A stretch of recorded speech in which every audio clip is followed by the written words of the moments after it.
Meus amigos treteiros, nesse vídeo vou explanar para vocês tecnicamente, de forma direta e simples e objetiva, a polêmica envolvendo a FIA, Red Bull, Pérez e as várias punições que Pérez recebeu no Japão. E que história é essa de brecha, de burlar a regra que a Red Bull fez no Japão? Site da FIA, Regulamento Esportivo, 111 páginas. Eu separei as regras que a Red Bull usou, deixou de usar e as que ela conseguiu evitar. Vou explicar para vocês o que de fato aconteceu e por que de tanta polêmica envolvendo essas questões. Eu resolvi fazer esse vídeo exclusivo falando desse tema, pois ontem eu lancei nosso videozão de notícias diárias da Fórmula 1, e um dos capítulos desse vídeo era justamente este tema. E o vídeo teve mais de 70 comentários, e 90% deles é a respeito da notícia que eu dei sobre regulamento, FIA, Pérez e punições. Como eu não consigo responder a todos, até porque a maioria desses que comentaram nem são inscritos no canal, então vou fazer um vídeo exclusivo disseminando o assunto. Padrão Treta F1. Vamos lá.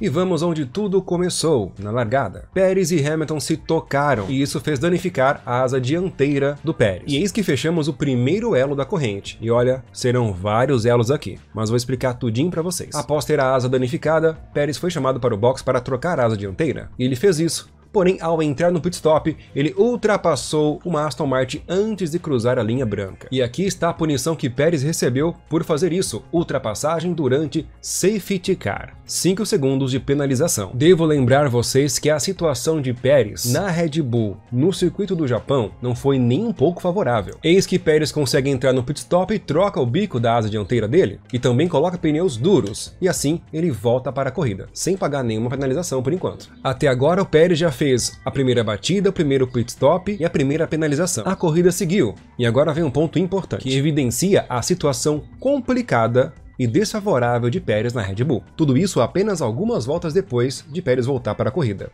Eis que Pérez faz isso. Ele quase bate no Magnussen. Porém, na volta seguinte, ninguém segurou o Sérgio Pérez, vulgo piloto afobado, segundo o próprio chefe dele, hein? Sim, Horner diz que Pérez estava afobado nessa corrida. Na volta seguinte, a mesma situação, porém dessa vez Pérez bateu. Isso aqui é proibido. Dive prejudicou a corrida de um piloto. E aqui ele recebe a segunda penalização. Mais 5 segundos para ele por causar acidente. Após a batida com Magnussen, o Pérez ficou com o carro danificado, impossibilitando de continuar na corrida. Veja que ele mal consegue fazer uma simples curva à esquerda, ele perde o carro dele, e o pneu dianteiro direito está trêmulo. Pérez imediatamente vai direto para o pit stop e repare, em linha reta, o volante dele está virado para a direita, o carro está torto e está danificado. E agora nós vamos para a segunda parada do Pérez no pit stop. Nesta parada ele cumpre a primeira penalização, aquela por ter ultrapassado Alonso sob safety car. 5 segundos cumprido. Após isso, a equipe de novo substitui a asa dianteira do Pérez, coloca pneus macios e libera o piloto para a corrida, mas o carro ainda está torto, sem condições de continuar a corrida. Pérez não está em condições nenhuma de guiar o carro minimamente na pista. Esse que acabou de ultrapassar ele foi Max Verstappen. Pérez já virou retardatário em poucas voltas. Atrapalhou vários outros pilotos por ficar exatamente na linha de condução, não conseguiu sequer fazer a última chicane da pista, voltou para a corrida obstruindo a linha de condução e depois voltou para o pit stop para retirar o carro. E se retirou da corrida na terceira parada no pit stop. Porém, ele ainda não tinha cumprido uma punição, a punição por ter batido no Magnussen. Agora vejamos. No artigo 26.10 do regulamento diz que se um piloto estiver com sérios problemas mecânicos, ele deve se retirar da pista. A câmera on-board do carro do Pérez foi desligada. E ainda sobre o regulamento, no artigo 26.18, que é bem extenso, aqui diz que qualquer carro, entre aspas, abandonado ou que o piloto tenha se retirado do carro, mesmo que temporariamente,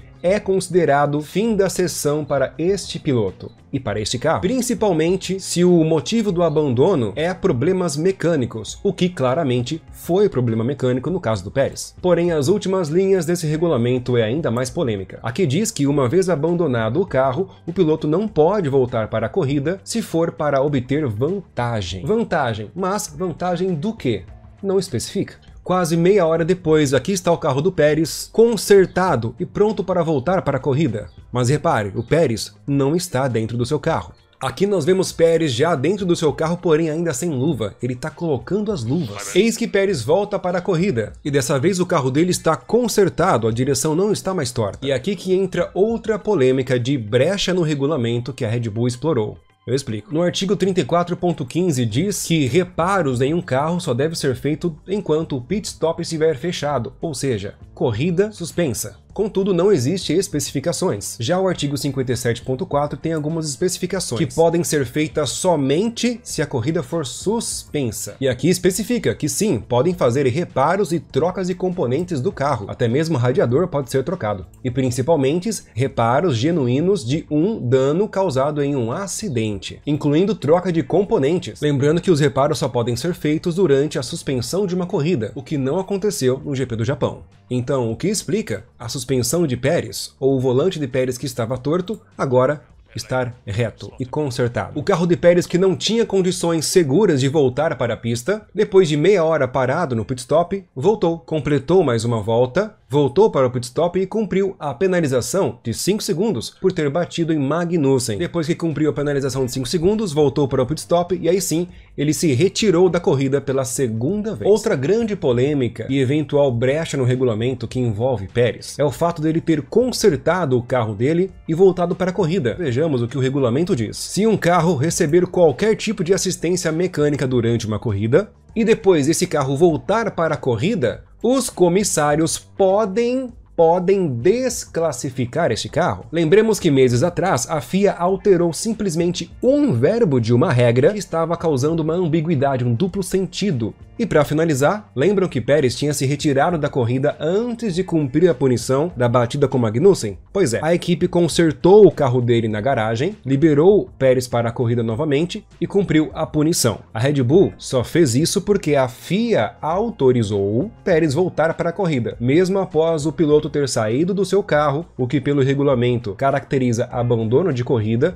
e foi o que desclassificou o Russell lá no ano passado, em Silverstone inclusive. Portanto, a Red Bull colocou Pérez mais uma vez na corrida somente para cumprir uma punição que ele tinha. Se Pérez não voltasse para a corrida e finalizasse a sessão com a punição, esta punição poderia ser aplicada para ele lá no Qatar, penalização na qualificação. E agora podemos concluir de forma sintetizada e resumida. A Red Bull, muito inteligente, tomou várias ações que foram permitidas pela FIA para poupar um de seus pilotos. A Red Bull, teoricamente, não infringiu nenhuma regra, pois a FIA não a penalizou por nada disso que ela fez. Podemos ver que existem ainda muitas brechas no regulamento, mas quem precisa explicar isso é a FIA. E se tratando de FIA e Red Bull, a situação é ainda mais complicada, pois em Singapura, Verstappen cometeu 3 infrações, mas a FIA absolveu Verstappen das 3 infrações. Então, o que gerou toda essa polêmica não foi o fato da Red Bull ter driblado as brechas da FIA ou o regulamento da FIA. Não, a Red Bull foi esperta. E a Fórmula 1 é uma competição. Nem sempre o mais rápido vence. Quem deve explicação não para nós, mas sim para os pilotos e para as outras equipes e a própria FIA, que após toda essa polêmica vai rever a brecha utilizada pela Red Bull já nas próximas corridas. Isso quer dizer que, nas próximas corridas, outra equipe não poderá fazer o que a Red Bull fez. Por isso a FIA é tão criticada pelos próprios pilotos, que constantemente pedem mais rigor e consistência da FIA, principalmente para punir